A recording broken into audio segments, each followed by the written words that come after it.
بتخن. لا مبسوطة قوي. ده بريك شوية لغاية البريجنسي عشان خلاص يعني في نص البريجنسي. دي يا جماعه ريم سامي اخت المخرج محمد سامي، كانوا مستضيفينها كده على الماشي في مهرجان من مهرجاناتهم، انا مش عارفه اي واحد فيهم بصراحه. المهم هي صوتها لفت نظر الناس، والناس قررت ترد عليها بالطريقه دي، التعليقات اللي انتوا شايفينها دي. وده فكرني بالتعليقات اللي كانت بتجيلي على صوتي اول ما اتكلم، لما بدأ صوتي يطلع اصلا، لان انا كنت يا جماعه خرصه، ما بتكلمش لمده حوالي 3 سنين. بس مش خرصه مش بعرف اتكلم، لا خرصه ما فيش صوت نهائي نهائي. وحتى الدكتور حرج عليا ان انا احاول اخرج صوتي اصلا، يعني قال لي الهمس ده اخطر على اوتارك الصوتيه من انك انت تصرخي، ما تحاوليش تهمسي حتى. وعمل حاجه غريبه برضو الدكتور، قال لي ماما تجيب بلاستر من الصيدليه وتقفل لي بقي باللزق علشان ما احاولش ما انساش، عشان لو نسيت افتكر ان انا مش عارفه اتكلم.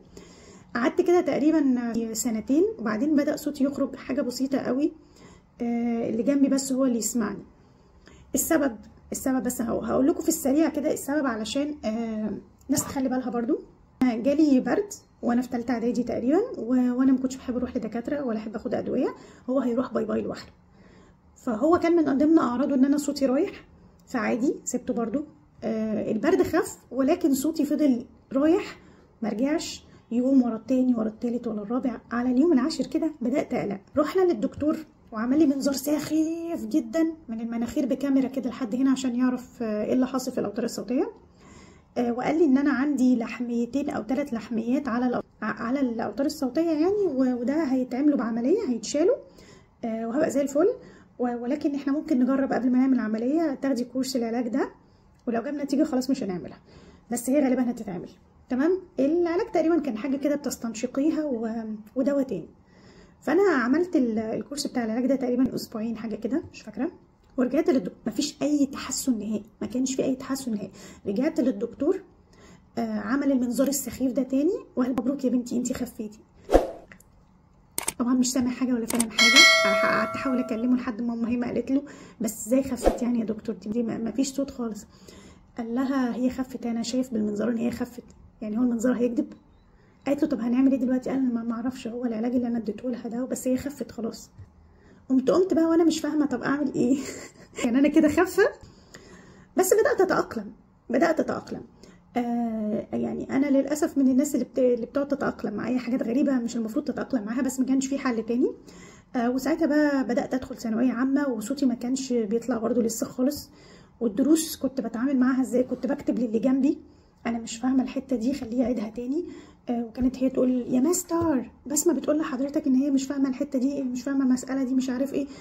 انتوا فاكرين ان انا لما ما اعرفش اتكلم هخرج من الحصه وانا مش فاهمه؟ لا يمكن ابدا، كان لازم افهم كل حاجه برضو.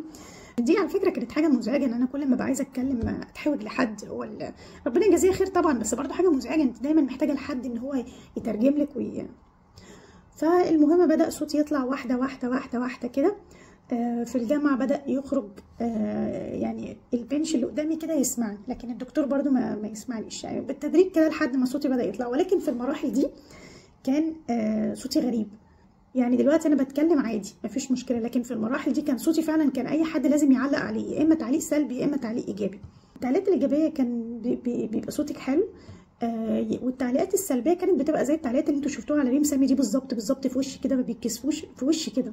بس انا بصراحه يعني اللي كان بيقول تعليق حلو شكرا، انا بفرح ان حد متربي. الناس اللي كانت بتقول تعليق وحش انا كنتش بضايق نهائي نهائي، لان الناس دي مش فاهمه. انا اتاخد مني نعمه سنين وبعدين ربنا ردها لي تاني، فلو كان ربنا رجعها لي في شكل صوت حمار، شوفوا صوت الحمار اللي هو انكر الاصوات، انا ما كانش هيبقى عندي مشكله، والله كنت هبقى حمد ربنا برضو، لان انا خلاص مش هحتاج حد، انا خلاص ربنا ردالي النعمه دي تاني ايا كان شكلها، عرفت قيمتها. الصوت من على فكره يا جماعه، الصوت من النعم اللي محدش بيفكر فيها كتير. يعني انا عمري ما فكرت ان الصوت ده نعمه، وان انت تتكلمي لوحدك كده من غير مساعده من حد نعمه، غير لما ربنا حرمني منها فتره محترمه. تمام. فانا ما كنتش بزعل من التعليقات دي خالص، ولكن في ناس تانية بتزعل، وانا برغي الرغي ده ليه؟ في نوعين من التنمر يا جماعه. في نوع التنمر المتخلف عقلي اللي هم بيتريقوا على خلقه ربنا، يعني كأن بالظبط حد جاي يقول لك السما دي بديعه فيها حاجات جميله كتير مهما تبص لها ما تشبعيش، ويبقى منبهر كده. هل انت هتقولي له شكرا ربنا يخليك؟ انت مالك؟ هو انت اللي خلقها؟ هي دي بتاعتك انت اللي هلسها؟ الكلام مش ليكي. تمام. لو حد جه قالك الشجره دي خبيثه بتلم حشرات وضلها مش حلو، هل انت هتزعلي؟ هو انت مالك؟ هو دي حاجه تخصك، مش قصتك انت خالص، مش حدوتك انت خالص. فلما حد يجي يتريق على حاجه في خلقتك او حاجه في شكلك، ده متخلف عقليا. للاسف الشديد في ناس كتير ما بتتعلمش غير لما بتتحط في موقف مش حلو. اوكي، الناس دي منهم. فانت ما تزعليش. احنا ممكن نزعل ان الشخص ده مش متربي، نفرح لما يتقال لنا كلمه حلوه ان الشخص ده لطيف وذوق، ولكن ما ناخدش الكلام على انه هو مشكله عندنا احنا او حاجه حلوه احنا اللي عملناها. يعني لا احنا اللي خلقنا نفسنا، ولا احنا اللي عندنا مثلا الاعاقه دي احنا اللي عاملينها. مثلا لو عندنا اعاقه، ده في ناس كمان بيعايروا بعض بين يلا اللي ابوكي يميت. طب دي نقول لها ايه؟ والمشكله مش كده، المشكله ان اللي بيتقال لها كده بتزعل وبتحزن وبتقوم منزله بقى السكرينه وتقعد تعيط والناس تطبطب عليها. يعني انا عايزه اسال سؤال، هل اللي قالت لك الكلام ده هي حاطه ابوها في برطمان الخيار المخلل في الثلاجه مثلا ولا ايه؟ ما هو ابوها كمان هيموت، يعني ربنا يديله الصحه طول العمر ويسامحه لان هو ما رباش، بس هو هيموت قبلها، يا اما هي هتموت قبله، يا اما هما هيموتوا مع بعض، مش هتخرج بره الثلاثه دول. فانت بتعايريها بايه؟ ما هي حاجه طايلاك انت كمان. ولكن يا عزيزتي في نوع تاني من التنمر ما ينفعش ان انت تسيبيه يعدي، ما ينفعش انك انت تسيبيه يعدي. يعني انا برضو يحضرني موقف في الفتره المهببه دي، كنت برضو في ثالثه اعدادي وكنت لابسه لبس يضحك. انا معترفه ان هو كان لبس يضحك، اقول لكم كنت لابسه مخطط على كاروهات، فده لبسي بلياتشو، بس انا ما خدتش بالي ان هو يضحك، انا كان عاجبني اللون فلبسته. ورحت درس العلوم، تمام، وكنت شاطره في الحصه، انا فاكره كويس قوي الحاجات البعيده دي.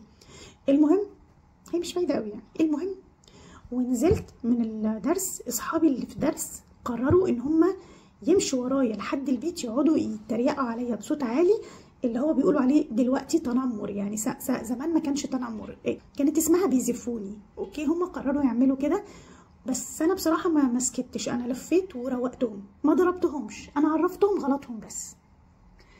سكتوا خالص واحترموا نفسهم. على فكره يا جماعه، بصوا كده، اكرم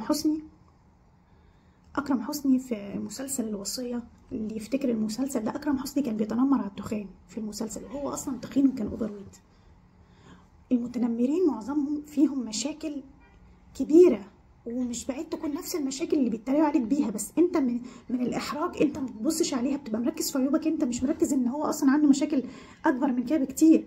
فمش حاجه صعبه ابدا انك انت تروق اي حد قرر يتنمر عليك. هتلاقي فيه قطط فاطسه كتير قوي تعرف انت توقفه عند حد بيها. يعني بص مش عارف ايه كده، يعني هتلاقوا والله، انا واثقه. اوكي، فالعيال دي بقوا اصحابي على فكره بعدها، يعني بعدها على طول انتخابات الكلاس، انتخابات الفصل بقى، واللي هي اللي بيقفوا على الفصل والمقررين الخمسه والجو ده، كلهم انتخبوني. يعني بسمة دي روحي بقوا بيحبوني قوي بعدها، سبحان الله، مع انهم كانوا متكتلين عليا قبلها بمين.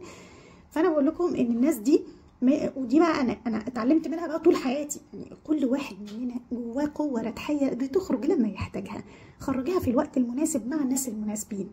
تمام. انتوا يا جماعه فرقوا ما بين التنمر اللي بينهم على تخلف اللي قدامكم، والتنمر اللي انت تزعلي اللي قدامك بسببه. المهم انتوا ما تزعلوش في الاخر.